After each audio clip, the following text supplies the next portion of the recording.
जी पंजाब हरियाणा हिमाचल देख रहे देश विदेश के दर्शकों का स्वागत है। मैं हाँ तुहाडे नाल गुरप्रीत सिंह लैके हाज़र हाँ शॉर्ट एंड शार्प खबरां यानी कि तेज़ रफ्तार खबरां। आओ फिर शुरू करते हैं इन्हां खबरां का सिलसिला।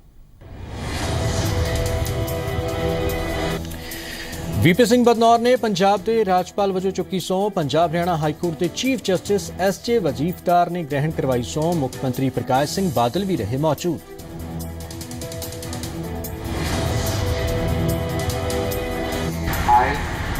I, VP Singh Badnor, do swear in the name of God that I will faithfully discharge the functions of the Governor of Punjab and will, to the best of my ability, preserve, protect and defend the Constitution and the law, and that I will devote myself to the service and well-being of the people of Punjab.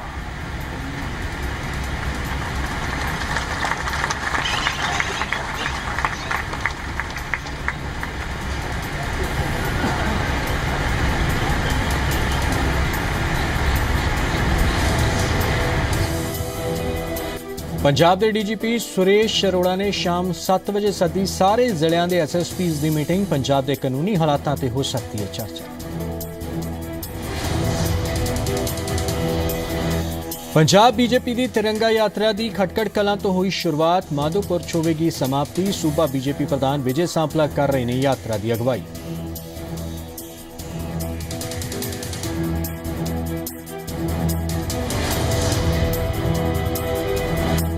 Punjab ਦੇ ਵਿੱਚ ਵੀ ਘੱਟੋ ਘੱਟ ਲਗਭਗ ਮੇਰੇ ਹਾਲ 8 ਮੰਤਰੀ ਜਿਹੜੇ ਆ ਉਹਨਾਂ ਸ਼ਹੀਦਾਂ ਦੀ ਚਾਹੇ ਕਰਤਾਰ ਸਿੰਘ ਸਰਾਭਾ, ਸੁਖਦੇਵ ਸਿੰਘ, ਮਦਨ ਲਾਲ ਢੀਂਗਰਾ ਸਿੰਘ, ਲਾਲਾ ਲਾਜਪਤ ਰਾਏ, ਜਲਿਆਂਵਾਲਾ ਬਾਗ, ਅੱਜ ਸਰਦਾਰ ਭਗਤ ਸਿੰਘ ਜੀ ਦੇ ਇਹਨਾਂ ਸਥਾਨਾਂ ਤੋਂ ਉਹਨਾਂ ਨੂੰ ਨਿਮਨ ਕਰਕੇ ਹੋਏ ਨੌਜਵਾਨਾਂ ਦੇ ਵਿੱਚ ਇੱਕ ਜੋਸ਼ ਭਰਨ ਦੇ ਲਈ, ਦੇਸ਼ ਪਿਆਰ ਭਰਨ ਦੇ ਲਈ ਇਹ ਯਾਤਰਾ ਹੈ। ਔਰ ਸਾਡਾ ਕੰਮ ਸਿਰਫ राजनीति करना और सत्ता हथियाना ही नहीं है।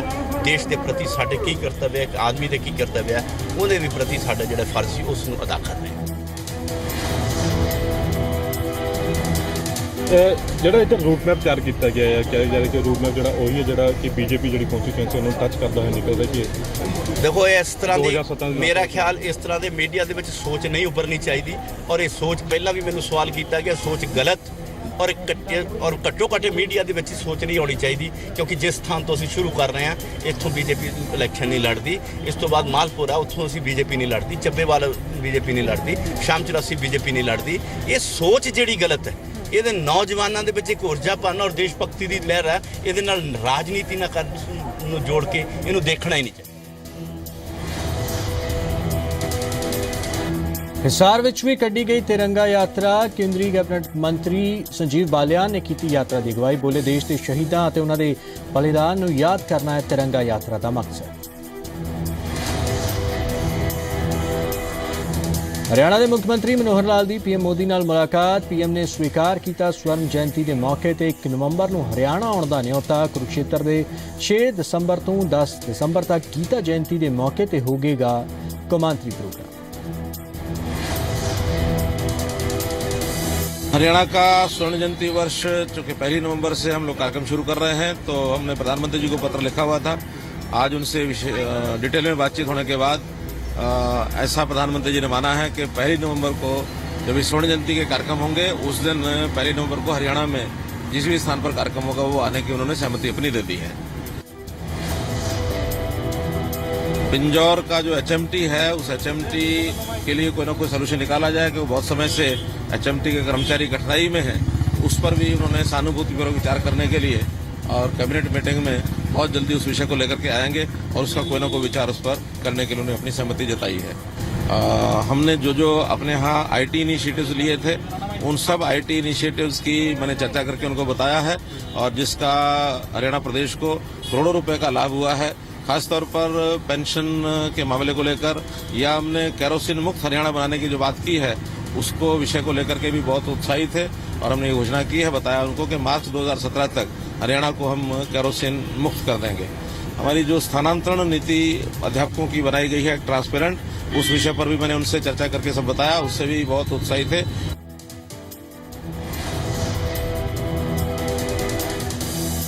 वक्फ बोर्ड एक्ट विच केंद्र सरकार के नवे सोध की वजह नाल परेशान लोगों दी मुश्किलों को लैके हरियाणा के मुख्यमंत्री दिल्ली पहुंचे। उन्होंने केंद्री घट गिणती मंत्री के नाल भी मुलाकात की।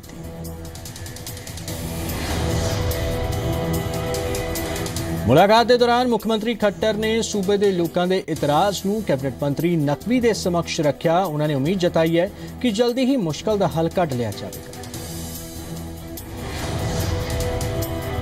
हमारी मीटिंग हुई और मैं समझता हूँ बहुत सकारात्मक हमारी मीटिंग रही उन सब समस्याओं का हल निकालने के लिए, और हमको विश्वास दिलाया गया है कि उस पर कोई भी योग्य परिवर्तन करके और लोगों की जो भी कठिनाइयाँ हैं उनको हल करेंगे, ताकि लोगों को अपने आजीविका में जो प्रॉपर्टीज़ का जो कमर्शियल प्रॉपर्टीज़ हैं अथवा रजिस्ट्रेशन प्रॉपर्टीज़ हैं उनको दोबारा रिन्यू करने में कठिनाइयाँ ना आए, उसका समाधान ठीक से निकाला जा सके।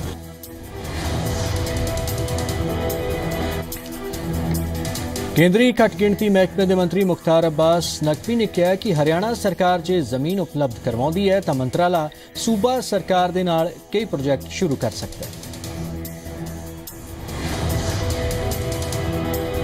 हरियाणा में वक्त प्रॉपर्टीज़ को लेकर के काफ़ी दिनों से कुछ चिंताएं थी। उस चिंता को लेकर के हरियाणा के आदरणीय मुख्यमंत्री श्री मनोहर लाल जी खट्टर ने पहले भी हमको अवगत कराया था, और आज उनकी पूरी टीम के साथ वो आए आदरणीय मुख्यमंत्री जी, और हम लोगों ने बातचीत की और कई चीज़ें हमें बहुत जेन्युइन दिखती हैं, उसको हम रिव्यू करेंगे और साथ ही साथ उस पर जो भी बेहतरी के लिए हो सकेगा उसको करेंगे।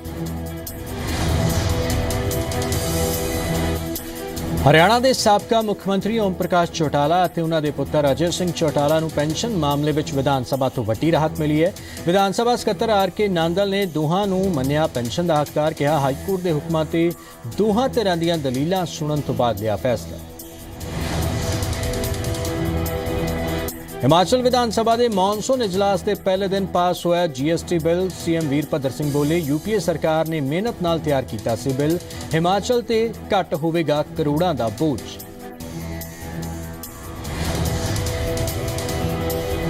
हिमाचल च वधदियां सड़क दुर्घटनावां ते रोक लगाउण दे लई जल्द बनाए जाणगे क्रैश बैरीयर। 300 तो भी ज्यादा चिन्हित किए गए ब्लैक स्पॉट्स नूं कीता जावेगा दुरुस्त। हिमाचल प्रदेश के ट्रांसपोर्ट मंत्री GS बाली ने दी जानकारी। पंजाब विच चोणां नूं 6 महीने तो घੱਟ वक्त बचिਆ। अजिहे विच चोण कमिशन ने भी तैयारियां शुरू कर दित्तियां ने। चंडीगढ़ विच चोण कमिशन की एक टीम पंजाब पहुंची है। 2 दिन चोण कमिशन की टीम पंजाब रहेगी और चोणां दीयां तैयारियां दा जायजा लवेगी। बीजेपी के कौमी प्रधान अमित शाह 23 अगस्त को बीजेपी कोर ग्रुप्स नाल करनगे मीटिंग। दिल्ली में होने वाली मीटिंग च बीजेपी शासित सूबे के CMs रहणगे शामिल। बैठक दौरान यूपी और पंजाब चोणां ते मंथन और GST ते भी हो सकती है चर्चा।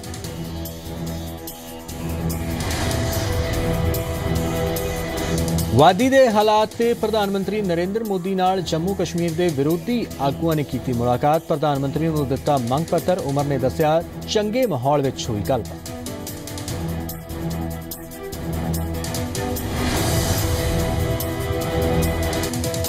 हमने इस बात पे जोर दिया कि जम्मू कश्मीर का जो मसला है वो एक सियासी मसला है।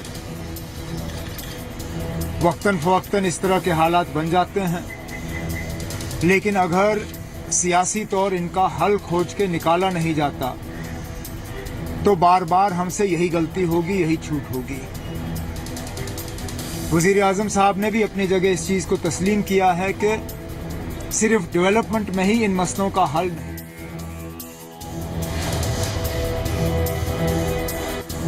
वज़ीर आज़म साहब ने खुद इस चीज़ को तस्लीम किया है कि जम्मू कश्मीर में इन हालात में सियासत नहीं की जानी चाहिए। हम पे भी ये जिम्मेदारी आती है और इसलिए हम पार्टी लाइन छोड़ के हम सब एक मंच पे आए हैं इस मसले का हल खोजने के लिए। इस बात के बावजूद कि 2 साल भी नहीं हुए हैं कि हमने एक दूसरे के खिलाफ इलेक्शन लड़े हैं, लेकिन आज उन सब चीज़ों को अलग रख के हम एक साथ आए हैं ताकि इस मसले का कोई हल निकले।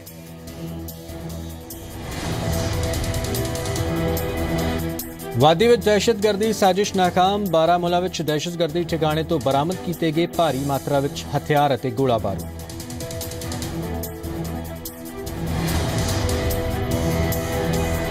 कश्मीर ते संघ मुखी भागवत दा बयान। बोले अटल जी दियां नीतियां ते 2 साल चलदे तां सुलझ जांदी मुश्किल। मंत्री जितेंद्र सिंह ने कहा नेहरू मॉडल दे फेल होने का सबूत है कश्मीर की समस्या।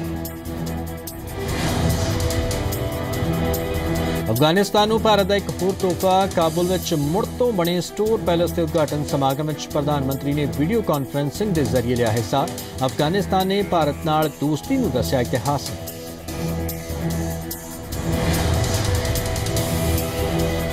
ਦਹਿਸ਼ਤਗਰਦ ਬੁਰਹਾਨ ਵਾਨੀ ਦੇ ਮਾਰੇ ਜਾਣ ਤੋਂ ਬਾਅਦ ਆਏ ਦਿਨ ਦਹਿਸ਼ਤਗਰਦਾਂ ਦੇ ਨਵੇਂ ਵੀਡੀਓ ਸਾਹਮਣੇ ਆ ਰਹੇ ਨੇ ਅਤੇ ਹੁਣ ਇੱਕ ਹੋਰ ਨਵਾਂ ਵੀਡੀਓ ਸਾਹਮਣੇ ਆਇਆ ਹੈ ਜਿਸ ਦੇ ਵਿੱਚ ਦਹਿਸ਼ਤਗਰਦੀ ਜਥੇਬੰਦੀ ਹਿਜ਼ਬੁਲ ਦਾ ਡਿਸਟ੍ਰਿਕਟ ਕਮਾਂਡਰ ਉਰਦੂ ਭਾਸ਼ਾ ਦੇ ਵਿੱਚ ਬੋਲ ਰਿਹਾ।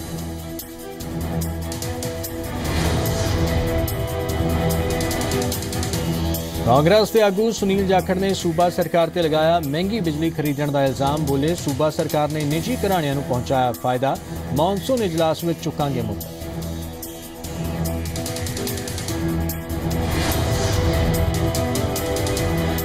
ਚੰਡੀਗੜ੍ਹ ਵਿੱਚ ਸਰਬ ਜਾਤੀ ਪਿਛੜਾ ਵਰਗ ਏਕਤਾ ਮੰਚ ਦਾ ਆਮ ਆਦਮੀ ਪਾਰਟੀ 'ਚ ਰਲੇਵਾਂ ਹੋ ਗਿਆ। ਰਲੇਵਾਂ ਆਮ ਆਦਮੀ ਪਾਰਟੀ ਦੇ ਹਰਿਆਣਾ ਪ੍ਰਧਾਨ ਨਵੀਨ ਜੈਹਿੰਦ ਦੀ ਮੌਜੂਦਗੀ ਵਿੱਚ ਹੋਇਆ। ਇਸ ਮੌਕੇ ਨਵੀਨ ਜੈਹਿੰਦ ਨੇ ਹਰਿਆਣਾ ਸਰਕਾਰ ਤੇ ਵੀ ਕਈ ਇਲਜ਼ਾਮ ਲਗਾਏ।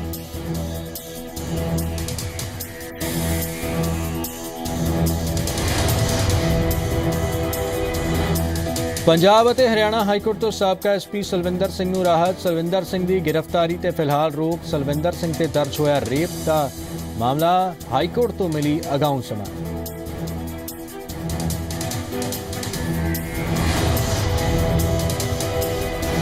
ਨਿਊਜ਼ੀਲੈਂਡ ਦੇ ਹੈਮਿਲਟਨ ਸਿਟੀ 'ਚ ਕੌਂਸਲ ਚੋਣਾਂ ਲੜ ਰਹੇ ਸਿੱਖ ਉਮੀਦਵਾਰ ਤੇ ਪੋਸਟਰ ਤੇ ਲਿਖਿਆ ISIS ਯੁਵਰਾਜ ਸਿੰਘ ਮਾਹਲ ਪਿਛਲੇ 17 ਵਰ੍ਹਿਆਂ ਤੋਂ ਰਹਿ ਰਹੇ ਨੇ ਨਿਊਜ਼ੀਲੈਂਡ 'ਚ। ਕਿਹਾ ਪੱਗ ਬੰਨਣ ਦੀ ਵਜ੍ਹਾ ਨਾਲ ਬਣਾਇਆ ਜਾ ਰਿਹਾ ਨਿਸ਼ਾਨਾ।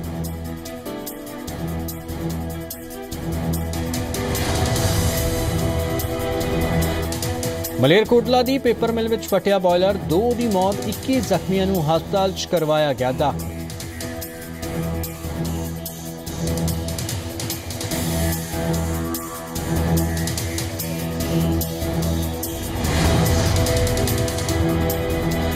ਅਸੀਂ ਉਸੇ ਫੈਕਟਰੀ 'ਚ ਖਾਲੀ ਲੱਗੇ ਹੋਏ ਕੱਢਣ ਉੱਥੋਂ ਕੰਮ ਕਰਦੇ ਤੇ ਸਾਨੂੰ ਬਾਈ ਨਹੀਂ ਪਤਾ ਲੱਗਾ ਵੀ ਕਿਹੜੇ ਵਕਤ ਇਹ ਕੰਮ ਹੋ ਗਿਆ। कितने लोग थे? ਲੋਕ ਬਹੁਤ थे जी ਉੱਥੇ अड्डा। खाना क्या हुआ? विशाल पेपर मिल था, जी, क्या हुआ? उसमें ट्रायल था MG ट्रायल, वो फटा स्टीम से। कितने लोग थे वहाँ पे उस टाइम? क्या हुआ? वहाँ पे 30-35 आदमी थे। कितने घायल हुए? कहाँ पे चोटें आई? पता नहीं कितने को आई, चोट तो काफ़ी को आई है।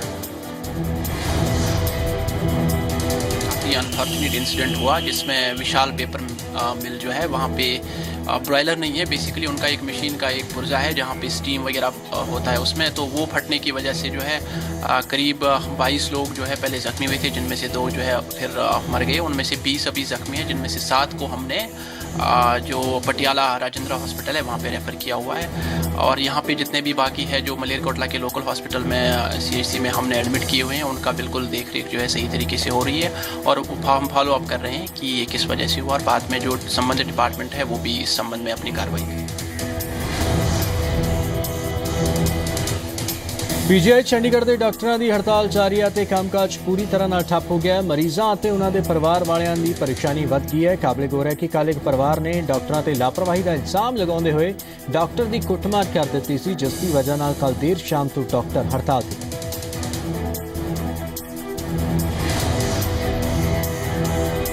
स्ट्राइक हो रही है, वो कोई सैलरी इंक्रीज के लिए नहीं है, वो कोई और चीज़ के लिए नहीं है, ये इंस्टीट्यूट की डेवलपमेंट के लिए है और पेशेंट केयर अफेक्ट नहीं होना है करके है। ठीक है, ये अगर नहीं समझ आता है तो जिनको समझ नहीं आ रहे उनको समझ आना चाहिए कि हम जो लड़ रहे हैं वो सिर्फ पेशेंट अफेक्ट नहीं होना है। जैसे EMOPD में जो कंडीशन है काम करने की उसमें पेशेंट अफेक्ट होते हैं और उसकी वजह से पेशेंट सफ़र होते हैं और पेशेंट का रिएक्शन होता है डॉक्टर को पिटाई करना, और उसको वो तो बिल्कुल ठीक नहीं है। ठीक आदर्श पड़े हैं, उनको सेप्टिक हुई है टांग में, तो अब तक कोई वो ऑपरेशन नहीं हुआ है और डेट दे रखी थी उन्होंने कल की, तो कल की डेट भी निकल गई और आज भी निकल गई है। उनके आधा दिन हो चुका है और अब तक कोई डिसीजन नहीं ले रहा। डॉक्टर कह रहे आज अब आपका ऑपरेशन शाम तक या कुछ कह नहीं सकते, हफ्ता भी लग सकता है। डॉक्टर्स का रवैया भी ठीक नहीं होता। अब एक पेशेंट को लेके आया, वो बेचारा परेशान तो पहले होता है, इन लोगों का रवैया भी ठीक नहीं होता, तभी गुस्से में लोग ऐसी हरकतें करते हैं। शायद पहले भी हुई होंगी, रात भी हुई है ऐसी है। डॉक्टरों का बिहेवियर तो वैसे आम खास आप लोगों को पता ही है जब एक मरीज एक दूसरे मरीज के साथ में आता तो मरीज डॉक्टर ने एक ही देखना, दूसरा तो देखना। अभी कई आदमी ऐसे आते हैं वो बोलते हैं यार हम गाड़ी पहले देख लो, वो पहले देख लो। भैया अभी क्या देखेंगे डॉक्टर भी सुबह से लेकर शाम तक ज़्यादा परेशान रहते हैं। विदेश मंत्री सुषमा स्वराज ने सऊदी अरब ਵਿੱਚ ਬੇਰੁਜ਼ਗਾਰ ਹੋਏ ਭਾਰਤੀਆਂ ਨੂੰ ਦਿੱਤੀ ਭਾਰਤ ਪਰਤਣ ਦੀ ਸਲਾਹ। ਟਵੀਟ ਕਰਕੇ ਕਿਹਾ ਅਜਿਹੇ ਸਾਰੇ ਲੋਕਾਂ ਦੇ ਆਉਣ ਦਾ ਖਰਚ ਸਰਕਾਰ ਚੁੱਕੇਗੀ, ਨਾਲ ਹੀ ਉਹਨਾਂ ਦਾ ਬਕਾਇਆ ਵੀ ਦਿਵਾਉਣ ਦੇ ਵਿੱਚ ਕਰੇਗੀ ਮਦਦ। ਜੇਐਨਯੂ ਵਿੱਚ ਰੇਪ ਦਾ ਮੁਲਜ਼ਮ ਆਇਸਾ ਆਗੂ ਅਨਮੋਲ ਰਤਨ ਹੁਣ ਤੱਕ ਫਰਾਰ। ਪੀੜਤਾ ਦੀ ਤਬੀਅਤ ਖਰਾਬ ਹੋਣ ਦੀ ਵਜ੍ਹਾ ਨਾਲ ਕੱਲ ਅਦਾਲਤ ਵਿੱਚ ਦਰਜ ਹੋਵੇਗਾ ਬਿਆਨ। ਏਬੀਵੀਪੀ ਨੇ ਕੀਤੀ ਗ੍ਰਿਫਤਾਰੀ ਦੀ ਮੰਗ।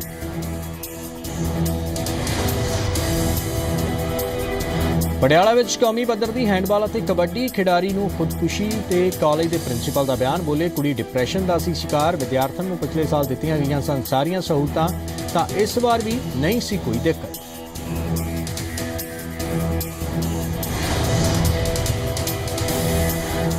सोलन में कड्डी गई बीजेपी की तिरंगा यात्रा। केंद्रीय मंत्री जेपी नड्डा ने की शिरकत। बीजेपी के कई वड्डे आगू भी रहे मौजूद। चंबा घाट स्थित शहीद स्मारक में होया तिरंगा यात्रा का समापन।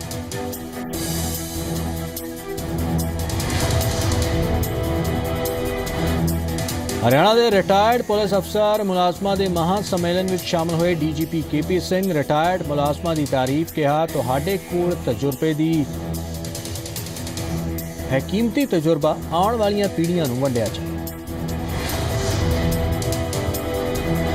माता वैष्णो देवी के भक्तों के लिए खुशखबरी। पैदल जाने वालों के लिए तैयार हो रहा 7 किलोमीटर का नवा रस्ता। खड़ी चढ़ाई होगी घट, बैटरी कार भी चल सके। ओलंपिक मैडलिस्ट पीवी सिंधु और साक्षी मलिक नूं खेड रतन, जिमनास्ट दीपा करमाकर और शूटर जीतू राय नूं भी खेल रतन नाल कीता जावेगा सन्मानित।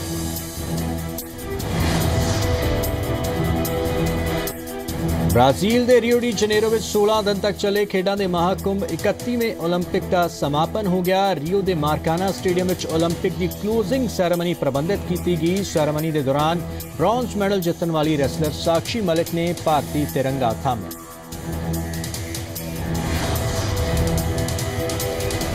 देश दियां चैंपियन धियां दा सन्मान। दीपा करमाकर और पीवी सिंधु का शानदार स्वागत। कोच गोपी चंद ने कहा ना आंध्र ना तेलंगाना, देश की धी है सिंधु। पालमपुर बनिया कनैक्टिविटी वाला सूबे का पहला शहर। मुख्यमंत्री वीरभद्र सिंह ने विधान सभा बटन दबा के किया सेवा का लॉन्च। सीएम बोले जल्दी ही बाकी शहरों में भी की जाएगी सेवा की शुरुआत। मुख्यमंत्री खबरों का करते हैं। इराक में एक 12 साल के मुंडे नूं आत्मघाती बेल्ट के नाल फड़िया गया। सुरक्षा दस्तियां ने वेड़े रहिंदे बच्चे नूं फड़ लिया, जिस तो बाद उसकी सुसाइड बेल्ट हटाई। दहशतगर्दी गुट ISIS ने इस बच्चे नूं सुसाइड बेल्ट पवा के भेजा सी। वह फिलहाल हिरासत में है। उधर इराक में होए 2 धमाकों में 3 लोग जख्मी हुए। एक वीडियो में टर्की में फ्री सीरियन आर्मी के लड़ाकियां नूं वड़दे हुए दिखाया गया। विद्रोहियों का कहना है कि वह बॉर्डर से ISIS के कब्जे वाले शहर ज़ारा बलूच के हमले की तैयारी में ने। बशर अल असद सरकार की विरोधी फ्री सीरियन आर्मी नूं टर्की सरकार की हमायत। सीरिया के अलेपो में होए हवाई हमले में जख्मी जिस बच्चे की फोटो वायरल हुई सी उसके वड्डे भरा नूं नहीं बचाया जा सकिया। डॉक्टरों का कहना है कि उसनूं वेड़े रहिंदे मलबे तो नहीं कढ़िया जा सकिया, जिसकी वजह नाल उसकी मौत हो गई। अलेपो में दहशतगर्दां अते सीरियाई फौज की बंबारी के विचाले वड्डी गिणती दे विच नागरिक मारे जा चुके हैं।